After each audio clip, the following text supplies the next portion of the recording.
มื้อนี้มาเล่นมื้อนี้บ่ได้ไปใส่มื้อนี้มาเล่นมื้อนี้ วันนี้มากินปลา อุทัยก็บ่ได้ไปใส่กับมาเล่นนะมื้อนี้ปลาถูกเอาปลาเอาผมว่าตัวใหญ่เลยมั้ย เอาไปเลยอุ้ยเอาถ่ายเอาอุทัยถ่ายโอ้เป็นตัวอย่างนั้นน่ะเป็นตัวอย่างที่ใหญ่แท้ไปยังแต่มึงดูมันคันเป็นหักได้โอ้ปลาดุกปลานิ้นโอ้เอาขึ้นมาพอดีกำลังแซ่บ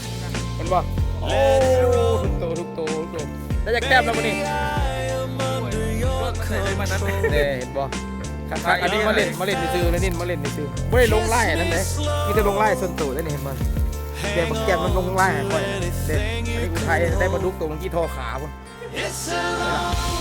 เอานี่บ่ได้ไปใส่มามื้อนี้มาเล่น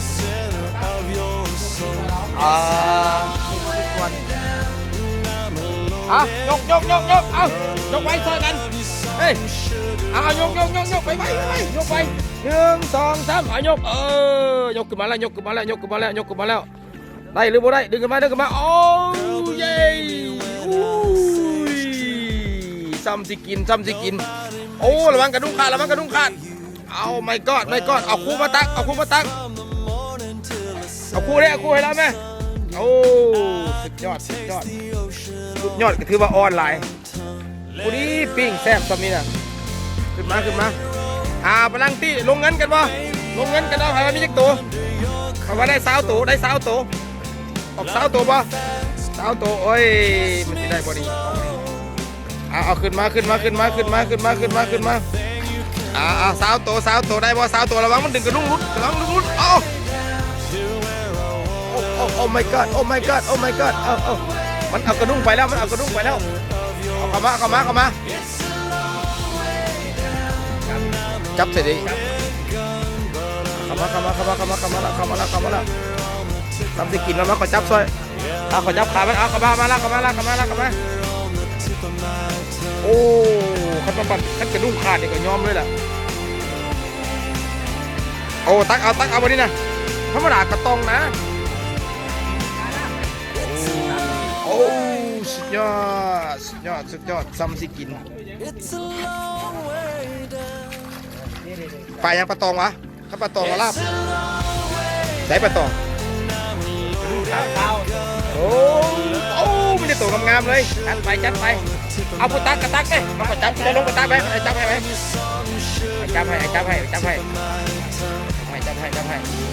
โอ้สุดยอดพยายามจะให้กระดุมราคาดนะขอจับให้โอ้ยเอารถเอาเลยสั่นเลยเอาคุกนึงมาปิ้งกินกันเพราะว่าหักแตกแล้วนี่นะกินกระทอกก่อนไปคักเอาฝ้าจับนี่เอาเดี๋ยวหกมาสิกระดีเลยโอ้มันจะตัวงามๆเนาะพอดีเลยกายบ่30กายบ่เอาบาทเดียวเหลือกินไหมนะเอาเอ้ยอุทัยเอ้ยกูซิดกระซิดเด้ออันนี้ไม่เอากระดุ้งมากินเลยอันนี้นะบ่หลายเรื่องสาวบ่เอาสัก2 เที่ยว 3 เที่ยวนี่เที่ยวนึงก็หักแตกเลยกินนะเอามันคักมื้อนี้นะทำที่กินมาเด้อนี่มันใหม่สดๆป่านี่นะผมมีข้าวปิ้งแล้วข้าวเดียวเบิด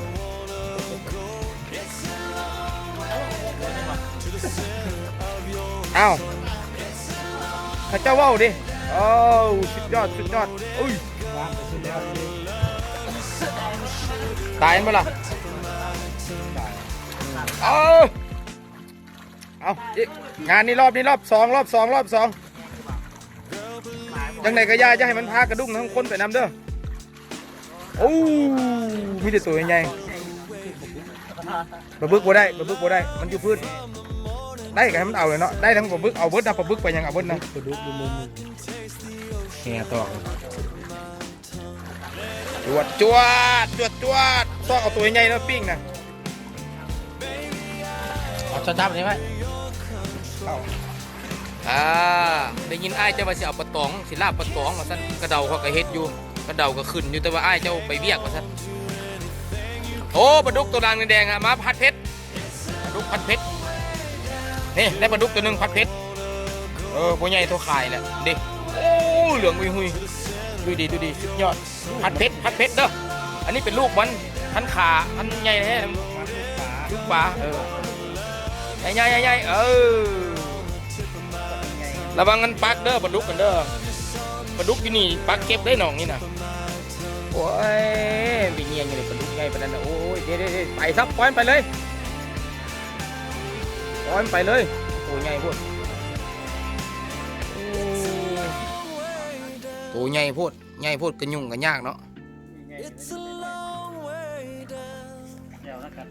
เป็นไรลูกปลาชุกแล้ววะ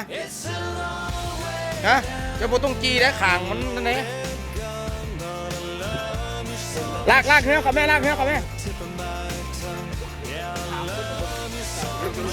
เอา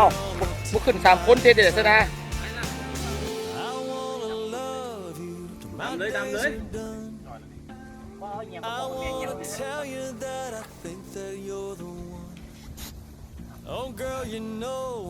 บ่เป็นอย่างนั้นบึ้ดเดียวนึงจุ่มตีนแห่นะเข้านะมิแต่ขันบ่ได้ก็มิแต่ขาดเท่านั้นเด้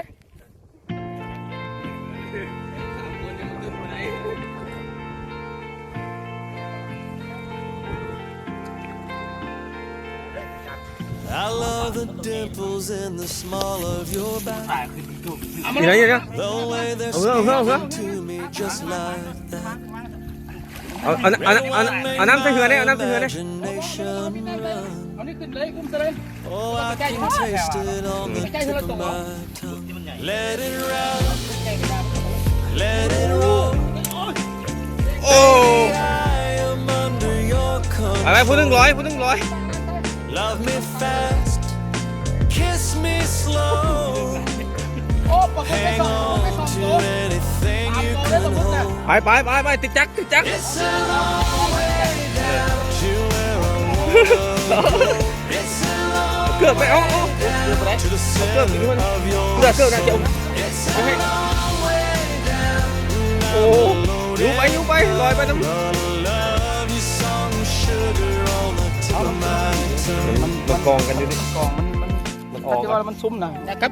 กับยูเจฮันอีกนี่ฮันยูเจฮันกับยูฮัน Girl, believe me when I say it's true.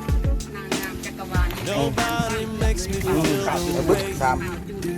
When I love you from the morning till the setting sun. Yeah, I can taste the ocean on the tip of my tongue. Let it run, กสิกรรม let it roll. ไอ้ตะพันแก้เราจะถ่ายวิดีโอให้มันบ่ได้หายากได้วิดีโอ โอ้ยเข้มเศรษฐกิจพอเพียงอะไรเศรษฐกิจพอเพียงเหรอมันขายพอเพียงกันเนี่ยอ้าวแม่นเหรอโอ้ยเอาไปไง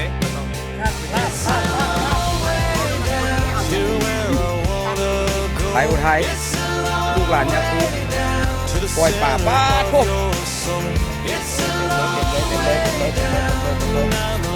ออกแม่พาลูกเอา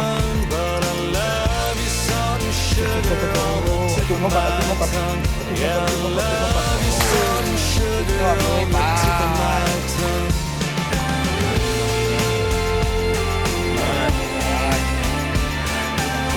แล้วก็มาคิดเลย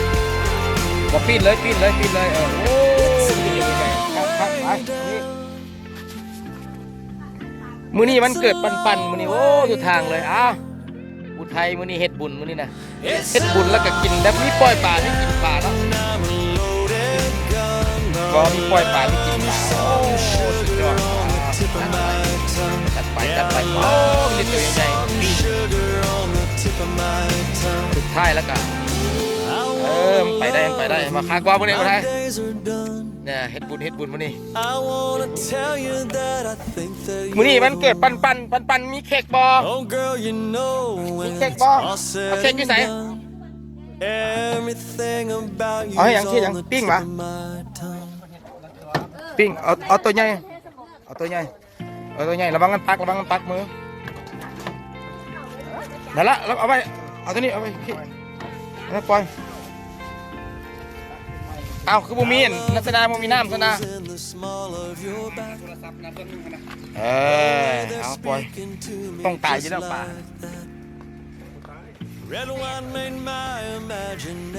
ปล่อยเลยโอ้